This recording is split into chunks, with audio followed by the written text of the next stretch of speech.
प्रियात्मन, सबसे पहले हम कल जो टेस्ट हुआ था उसकी चर्चा करते हैं, जिसमें हम श्वास ध्यान के बारे में बात करना चाहते हैं। पहले श्वास ध्यान में ये प्रश्न पूछा गया था, श्वास को देखते देखते जब श्वास की गति बदलती है तो आप क्या करते हैं। तो जब आप श्वास को देखते हो और श्वास को देखते हुए श्वास की गति बदलती है, हर गति में आपको देखना जारी रखना है। चाहे श्वास रुक जाए, चाहे श्वास की स्पीड तेज हो जाए या बहुत धीमी हो जाए, हर स्थिति में आपको देखना बनाए रखना है। बस विशेष तौर पे आपको यही ध्यान देना है। दूसरा, श्वास को देखते हुए जब विचार चलते हैं तो आप क्या करते हैं। जब आप श्वास को देख रहे हो और श्वास को देखते देखते विचार चलने लगते हैं तो आपको एक्टिव फेज में श्वास को ही देखना है। विचार को आपको ऐसे मानना है कि जैसे विचार मेरा है ही नहीं।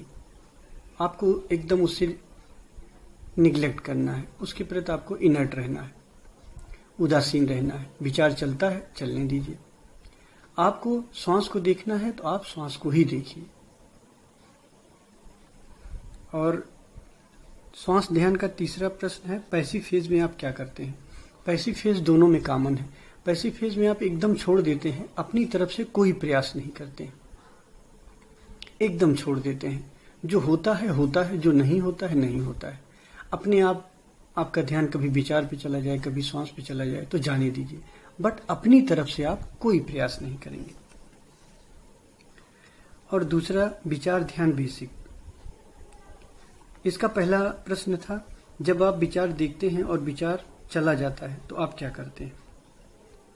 आप विचार को देख रहे हो, विचार चला गया है। जब विचार चला गया है तो विचार ध्यान बेसिक में आपको अंधेरा देखना है,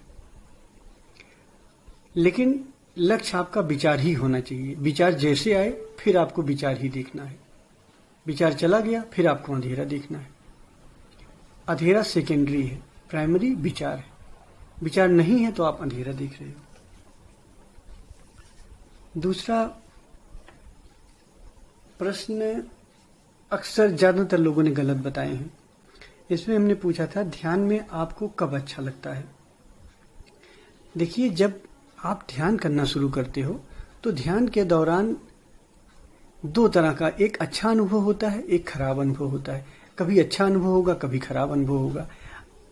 अगर अच्छे अनुभव से आप जुड़ जाओगे तो आपको अच्छा लगेगा, अगर खराब अनुभव से आपको जुड़ जाओगे तो आपको खराब लगेगा। इस दौरान ना आपको अच्छे अनुभव से जुड़ना है और ना ही खराब अनुभव से जुड़ना है। जो अनुभव हो रहा है वो ठीक है, उसका आनंद लीजिए, लेकिन आप जुड़ना नहीं है आपको। इसका उत्तर था चौथा, उपरोक्त में से कोई नहीं। आपको दोनों में से किसी में भी नहीं जुड़ना है। ध्यान की अवस्था में एक आनंद की अवस्था बनी होती है। वो आनंद जो होता है वो दरअसल थोड़ा सा आनंद और सुख में आपको अंतर बता दें। सुख में एक तनाव होता है, सुख का उल्टा दुख होता है, दुख का उल्टा सुख होता है, लेकिन आनंद में कोई तनाव नहीं होता है। आनंद तनाव रहित होता है। और ध्यान में आप जब ध्यान करते हो, आपका जो स्वरूप होता है वो आनंद स्वरूप होता है, आनंद का अनुभव होता है। तो ध्यान से जो अनुभव होता है आनंद का अनुभव होता है, और आनंद जो है वो तनाव रहित होता है। लेकिन ध्यान के दौरान जो आपको सुख और दुख, ये दो तरह के जो अनुभव होते हैं, उससे जुड़ना नहीं है। अगर आप सुख के अनुभव से जुड़ जाओगे तो आपको अच्छा लगेगा, सुख के अनुभव से नहीं, आप दुख के अनुभव से जुड़ जाओगे तो आपको बुरा लगेगा। अब सुख का अनुभव क्या हो सकता है कि आपको कोई सन्नाटा सुनाई दे रहा है, या कोई विचार आना बंद हो गया, आपको ऊर्जा ऊपर चढ़ रही है, आपको अच्छा महसूस हो रहा है। ये सारी चीजें आपको महसूस होती हैं, तो आपको इससे जुड़ना नहीं है। इससे जुड़ोगे तो आपको अच्छा लगेगा, नहीं जुड़ोगे, कभी आपको ध्यान में डर लग जाएगा, आप डर से जुड़ जाओगे, आपको खराब लगेगा। तो ध्यान रखना, आपको जुड़ना नहीं है। चॉइसलेस अवेयरनेस, ध्यान में कोई चॉइस नहीं रखनी है। अच्छा लगना, खराब लगना, ये नहीं है। आप तटस्थ रहो, ध्यान चल रहा है, जो अनुभव हो रहा है उस अनुभव के प्रति सजग हो, बस इतना ही ध्यान है। तो इसका उत्तर चौथा था, उपरोक्त में से कोई नहीं। तीसरा था, ध्यान में कौन सी अवस्था को आप महत्व देते हो। ध्यान में आपको हमेशा देखने को महत्व देना है। आपका देखना बना हुआ है कि नहीं। आप ये समझो, आप बैठे हो, आप ध्यान कर रहे हो, ध्यान में आपका अच्छा अनुभव हो रहा है कि नहीं हो रहा है, इसका महत्व नहीं है। आपने देखा, आपका देखना मौजूद रहा, आप खुश हो जाओ, बस आपका ध्यान हुआ। आप देखने में नहीं रहे, आपकी मौजूदगी नहीं रही, तो ध्यान नहीं सही हुआ। जो आपके हाथ में है आपको वही करना है। अच्छा अनुभव या खराब अनुभव आपके हाथ में नहीं है, लेकिन देखना आपके हाथ में है ना। तो अगर देखना आपके हाथ में है तो आपको सिर्फ देखना है, बस। बाकी किसी भी अनुभव से नहीं जुड़ना है। आप देखे बस। रही बात कभी अच्छा होगा, कभी मजा आएगा, कभी नहीं मजा आएगा, तो ये परिस्थितियां हैं, ये चलती रहेंगी। लेकिन जब तक आपका लक्ष्य न मिल जाए, आप लक्ष्य तक जब तक न पहुंच जाओ, इन सब चीजों में आपको नहीं फंसना है। चुनाव रहित ध्यान, कहीं भी आपका चुनाव ना हो। मैं फिर इसको अंडरलाइन करके कहता हूं, चुनाव नहीं करना है। अच्छा लगे, खराब लगे, ध्यान में अच्छा अनुभव आए, ध्यान में खराब अनुभव आए, न अच्छे अनुभव से जुड़े हम, न खराब अनुभव से जुड़े, दोनों ही अनुभव से न जुड़े। तटस्थ रहें। तटस्थ रहेंगे तो ध्यान का आनंद हमको बरसता रहेगा, मिलता रहेगा, लेकिन उस आनंद से भी न जुड़े। बस अपना देखना, अपनी मौजूदगी बनाए रखें, इतना ही ध्यान है। उसके बाद प्रश्न है, मुझे सुनसान अंधेरी रात जैसी आवाज सुनाई देती है, जैसे ही नॉर्मली रूटीन में भी सुनाई दे रही है। मतलब वैसी आवाज नॉर्मली रूटीन में भी सुनाई दे रही है, ये कैसी आवाज है? जब आप अभी क्या कर रहे हो? बेसिक विचार ध्यान कर रहे हो। अब आप तैयार हो रहे हो डीप विचार ध्यान के लिए। डीप विचार ध्यान के ये लक्षण होते हैं कि अब आपका टाइम आ रहा है, कुछ समय और कराने के बाद आपको डीप विचार ध्यान में ले चलने लायक हैं।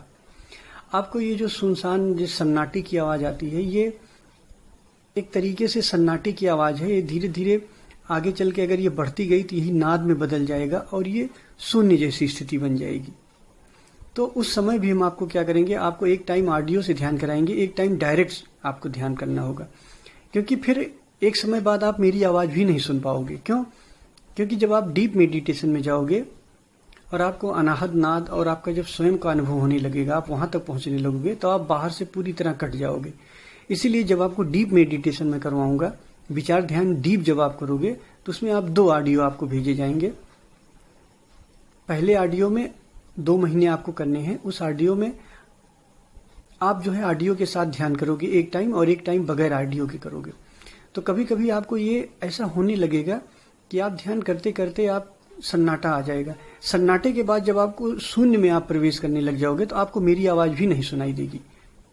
तो इसलिए एक टाइम बगैर ऑडियो के ध्यान करना होगा। धीरे धीरे आप तैयार हो रहे हो डीप के लिए, तो ये अच्छी बात है।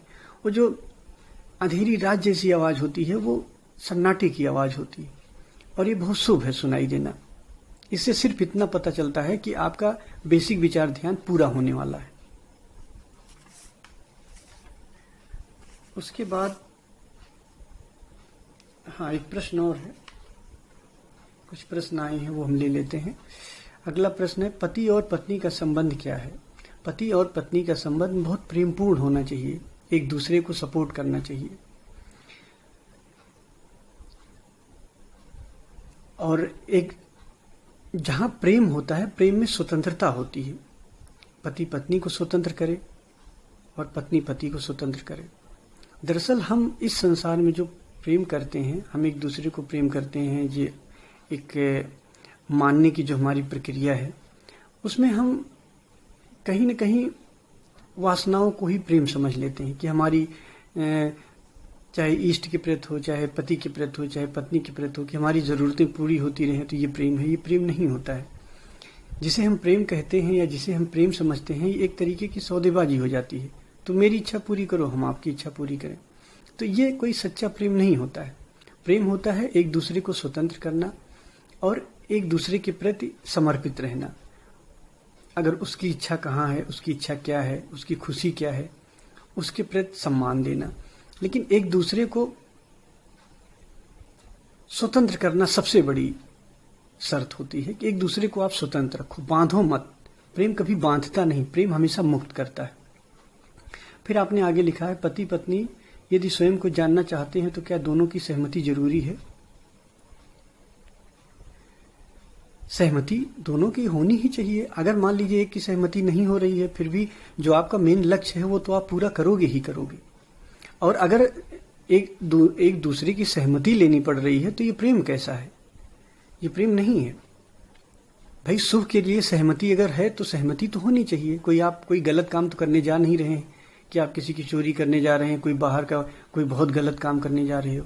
ये तो आप पुण्य का काम है, आप स्वयं को जानना चाहते हो, ये आपका लक्ष्य है, आपके जीवन का लक्ष्य है। तो इसमें सहमति की तो बात ही नहीं आनी चाहिए। एक दूसरे के प्रति इसमें सहमति तो देना ही चाहिए।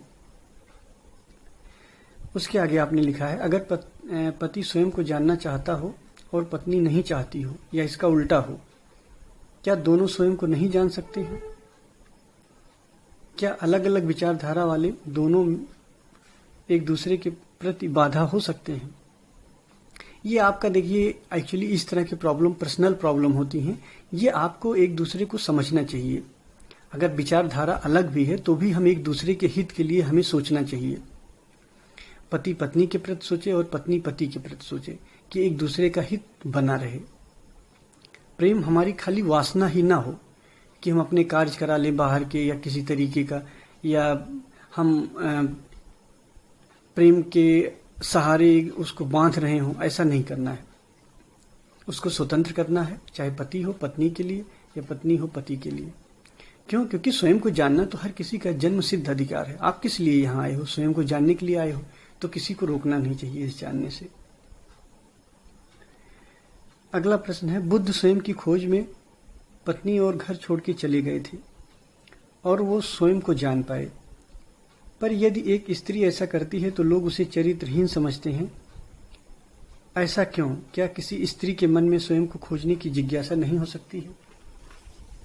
बिल्कुल हो सकती है, जिज्ञासा हो सकती है और खोज सकता है। लेकिन आपको मैं बताऊं, मैं अपने साधकों को, जो भी हमारे साधक हैं, जो भी साधना कर रहे हैं, हम उनको हमेशा यही राय देते हैं कि आपको घर में ही, गृहस्थ में ही स्वयं को जानना है। आपको कहीं भागना नहीं है। आप कहाँ भाग के जाओगे? आप जहां भागोगे आप स्वयं, आपका मन तो आपके साथ रहेगा। मन तो कहीं आपसे दूर हो नहीं सकता है। तो हम कहाँ भाग सकते हैं? जहां भी जाएंगे हमारा मन रहेगा, हमारी वासनाएं रहेंगी, हमारी इच्छाएं रहेंगी। तो जो हमारा मन होगा वो हम पे हावी रहेगा। तो इस मन से कहाँ भागोगे? जहां जाओगे इस मन को ही तो लेके जाओगे। मन को छोड़ के आप जा नहीं सकते हो। इसलिए घर पे ही रहे, गृहस्थ में ही रहें और स्वयं को जाने। मेरी यही संदेश है सबके लिए, और मैं खुद भी ऐसा ही किया हूं। आप देखो मैं कितना व्यस्त रहता हूं, सब कुछ कार्य करता हूं, सारे कार्य करता हूं। घर में रहते हुए हम स्वयं को जाने हैं। जनक ने भी, आप देखो जनक हैं, घर में रहते हुए उन्होंने खुद को जाना है। आप भगवान बुद्ध की बात कर रहे हैं। भगवान बुद्ध के प्रति जब भगवान बुद्ध से यशोधरा ने पूछा कि आपको जो बाहर मिला था क्या घर में नहीं मिल सकता था, तो भगवान बुद्ध ने कहा कि बिल्कुल मिल सकता था, तब मुझे पता नहीं था।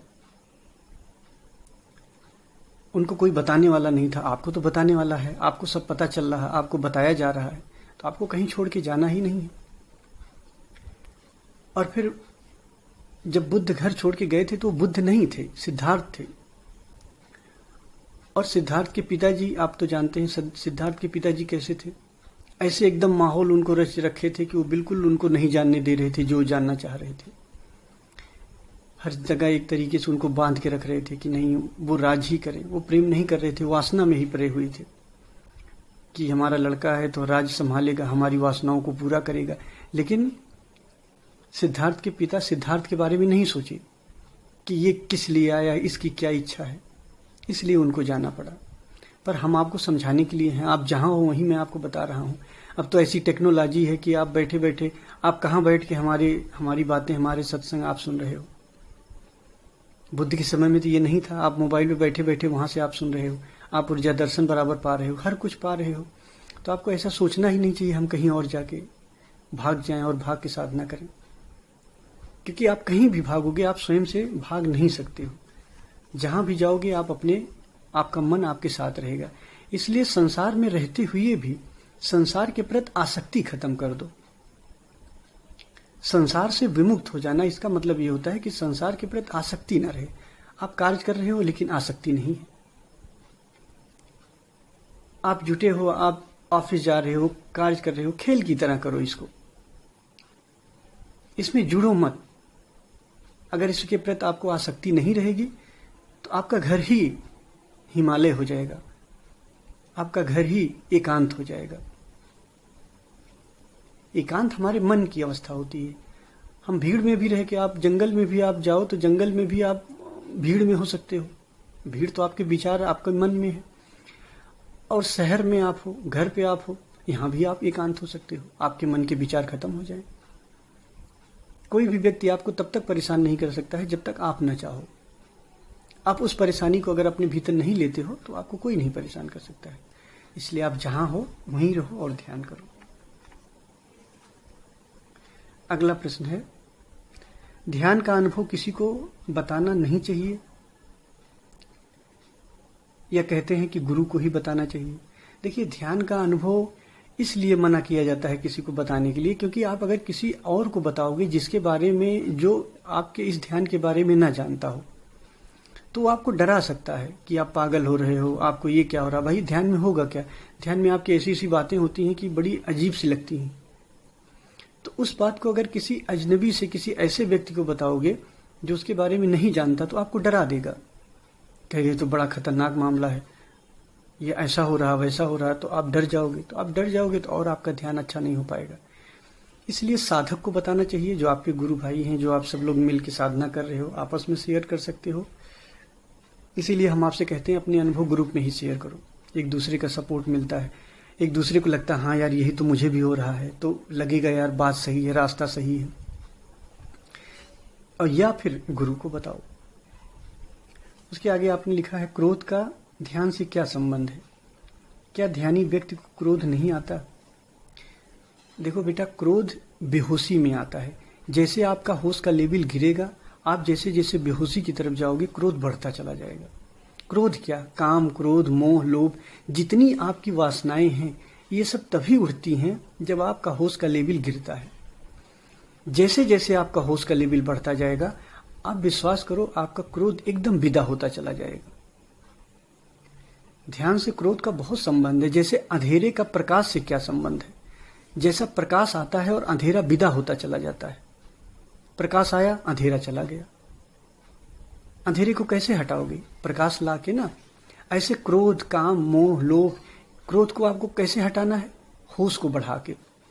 मैं आपको होश की ही तो साधना करा रहा हूं। जैसे जैसे आपका होश का लेवल बढ़ता जाएगा ध्यान के द्वारा, आपका क्रोध विदा होता जाएगा। फिर आपने लिखा है, दुर्वासा ऋषि को भी क्रोध आता था। हाँ, बुद्धों को भी क्रोध आता था, ऋषियों को भी क्रोध आता था, लेकिन इसमें बहुत गहरे में थोड़ा डिफरेंस होता है। वो डिफरेंस आप नहीं समझ पाओगे। जैसे एक बुद्ध जब क्रोध करता है तो वो क्रोध का उपयोग करता है, क्रोध उसका उपयोग नहीं करता है। आप समझो, जैसे जब आप परम होश में पहुंच के आप अपने क्रोध को, मोह को, इस सब को विसर्जित कर देते हो, तब ये क्रोध आपका उपयोग नहीं कर पाते हैं।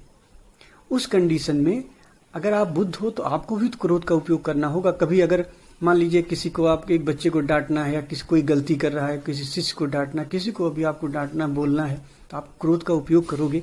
लेकिन वो क्रोध आपको जकड़ेगा नहीं, आप क्रोध का उपयोग करोगे। क्रोध आपका उपयोग नहीं करेगा। जब क्रोध आपका उपयोग करता है तो ये खतरनाक मामला होता है। आपको पीड़ा होती है जब क्रोध आपको पकड़ता है, तो देखो आपको पीड़ा होती है, दंश बनता है उसका। लेकिन जब आप क्रोध का उपयोग करते हो तो पीड़ा नहीं होती, वो मौज होती है। एक सेकंड में आपने क्रोध का उपयोग किया, अब क्रोध का उपयोग किया, बात खत्म हो गई, आप उसको अंदर कर दिए, विसर्जित कर दिए तुरंत। दुर्वासा ऋषि या जो कोई भी मुनि ऋषि, जब ये लोग क्रोध का उपयोग करते हैं तो क्रोध, ये उस पीड़ा से नहीं गुजरते हैं। उपयोग किए और बात खत्म हो गई। लेकिन कभी आपको क्रोध आता है तो आपको क्रोध, आप देखो कितना पीड़ा देता है, कितने दिन तक पकड़े रहता है, कितना जकड़े रहता है, आपको एकदम कपा देता है।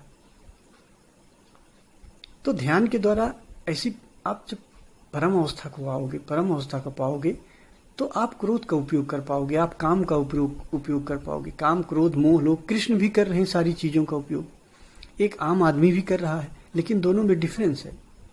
कृष्ण भी देखो दुश्मनों को मार रहे हैं, राक्षसों को मार रहे हैं, आम आदमी भी मारता है, लेकिन दोनों में बहुत डिफरेंस होता है। आम आदमी पहले मर के तब मारता है, लेकिन अगर कृष्ण मारते हैं तो वो उपयोग करते हैं। ये आप ठीक से तभी समझ पाओगे जब आप वहां पहुंचोगे। उसके बाद अगला प्रश्न है, हाँ, ध्यान में बहुत डर लग रहा था, हृदय की गति बहुत तेज लग रही थी, कुछ चित्र भी दिख रहा था, रोना भी आया, और उस समय मैं ध्यान नहीं कर पा रही थी। परिवार के सपोर्ट से फिर ध्यान किया, फिर से वैसा ही ध्यान हुआ और ध्यान में शांति का अनुभव हुआ, पर डर का अनुभव बना रहा। इसके बारे में बेटा मैं आपसे यही कहूंगा, आपको डरना नहीं है। डरना नहीं का मतलब जब आपके भीतर डर आए तो डर के प्रति आपको साक्षी बनना है, डर को देखना है और डर विसर्जित हो जाएगा। आपसे मैं बताऊं, आप लोग अब आने वाले समय में डीप मेडिटेशन में जाओगे, डीप विचार ध्यान में आप जाओगे, विचार ध्यान डीप करोगे, तो उसमें ये डर बहुत आम बात हो जाएगी। और अब आपकी तैयारी है, आप धीरे धीरे, मैं देख रहा हूं आप लोग तैयार हो रहे हो डीप मेडिटेशन के लिए। तो डीप मेडिटेशन में आप जाओगे, वहां भी डर, वहां तो और डर बढ़ जाएगा। तो आप किसी भी तरीके से डरो मत। ये जो ध्यान का डर होता है, आप विश्वास करो, आपको कहीं भी नुकसान नहीं पहुंचाएगा, बल्कि आपको अच्छा करेगा। देखो, आपने ही लिखा है, आपने ही बताया था कि अब आपको उतना गुस्सा नहीं आता, आप बच्चों को कायदे से देख पाती हैं और हिल मिल के आप घर में रह पाती हैं, आनंद से रह पाती हैं। तो ये आपकी जिंदगी को बनाएगा, सुधारेगा, क्योंकि आपको अपने से मिलाना है ध्यान को। तो ध्यान जब आपके अपने स्वभाव को आपको जगाएगा, तो ये सारी चीजें जो डर होती है, इससे आपको घबराना नहीं है। डर के प्रति आप सजग हो जाना है। इन डर से गुजर के बताओ आप कैसे सही हो रही हैं। आप देखिए, इन डरों से गुजर रही हैं और डर से गुजरने के बाद आप देखो कितनी आनंद में, और धीरे धीरे आपको इसका अनुभव होता चला जा रहा। तो इससे घबराना नहीं है और आप एकदम निश्चित रहो। मैं एश्योर करता हूँ ये सारी डरें आपको आती रहेंगी, बट डर आपका कोई नुकसान नहीं कर पाएगी। आपने कहानियां सुनी है कि जब कोई तपस्या करने लगता है तो इंद्र का सिंहासन हिलने लगता है, तो वो सच में सिंहासन नहीं हिलता, प्रतीकात्मक है। ऐसे ही डर होता है। अब इंद्र का सिंहासन हिलता है तो इंद्र परीक्षा लेने के लिए आपको डराते हैं, ऐसा आपने सुना होगा। तो वो ऐसा कुछ नहीं, इसी के बारे में बात की गई हो सब। कभी किसी टाइप का डर लगने लगेगा, कभी किसी टाइप का डर लगने लगेगा, कभी लगेगा कि एकदम एक खतरनाक मामला हो रहा है, एकदम से आपको कोई जकड़ ले रहा है, कोई आपको एकदम से जो है चारों तरफ अंधेरा अंधेरा सुनसान हो गया, सन्नाटा आने लगा है। धीरे धीरे आप इससे डरते चले जाओगे, लेकिन आपको डरना नहीं है।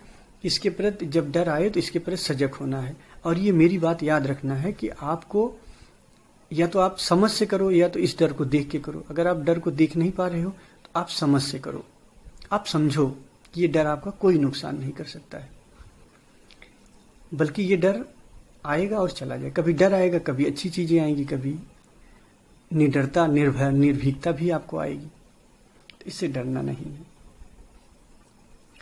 और जो टेस्ट हुआ था उसके अनुभव के आधार पे और जो आप लोग अनुभव बताते हो, उससे मुझे ये लग रहा है कि कुछ लोग हैं जो डीप मेडिटेशन के लिए तैयार हो रहे हैं।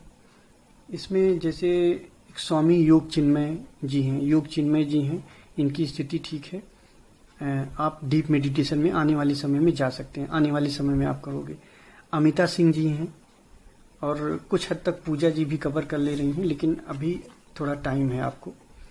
तो इस तरह के लोग जो है डीप मेडिटेशन करेंगे। और कुछ लोगों का, जिनको मुझे ये लगता है कि टेस्ट के दौरान जिन्होंने अपने अनुभव शेयर किए हैं और जिनके अनुभव मुझे थोड़ा ज़्यादा गड़बड़ लगे हैं, उनको अगले सेशन में जब मैं लाइव सेशन लूँगा तो उन्हें मुझसे बात करना होगा। जैसे उसमें एक हैं जयप्रकाश मिश्रा जी और दूसरे कक्का हैं, और तीसरे में अगर आप किसी को लगता है कि मतलब कुछ आपको प्रॉब्लम आई है या ध्यान करने में, तो आप लाइव सेशन में बात कर सकते हैं। लेकिन ये 2 लोग आप जरूर करिएगा। संडे को लाइव सेशन रखेंगे, वैसे में इन्फॉर्म कर देंगे। बाकी दरअसल टेस्ट, कुछ लोगों ने हमसे ये भी पूछा है कि आप ये टेस्ट ले रहे हैं तो ये टेस्ट का क्या मतलब है, क्यों ऐसा करते हैं। टेस्ट इसलिए जरूरी होता है कि अच्छा, हमारे टेस्ट अनुभवगत होंगे। मैं आपसे ये नहीं पूछूंगा कि रावण के पिताजी का क्या नाम था, या राम की शादी किससे हुई थी, कैसे। आपको बहुत ये इतिहास की चीजें मैं आपसे नहीं पूछूंगा। मैं आपसे आपके अनुभव के बारे में बात करूंगा। आपके अनुभवगत सवाल ही पूछे जाएंगे। इससे मुझे मदद मिलेगी कि थोड़ा सा आपको ये एनालिसिस करने में कि आप डीप मेडिटेशन करने लायक हैं कि नहीं करने लायक हैं। थोड़ा मैं देख के, थोड़ा आपके अनुभव से ये दोनों मिला के एक एनालिसिस करने के लिए बीच बीच में टेस्ट लेता रहूंगा। तो आप ध्यान करिए, और मैं बीच में इन्फॉर्म करूंगा, और संडे को जो लाइव सेशन होगा तो आप हमसे बात करिएगा फिर। तो आज इसी के साथ अपनी बात खत्म करते हैं। धन्यवाद। प्रिय आत्मन, सबसे पहले हम कल जो टेस्ट हुआ था उसकी चर्चा करते हैं, जिसमें हम श्वास ध्यान के बारे में बात करना चाहते हैं। पहले श्वास ध्यान में ये प्रश्न पूछा गया था, श्वास को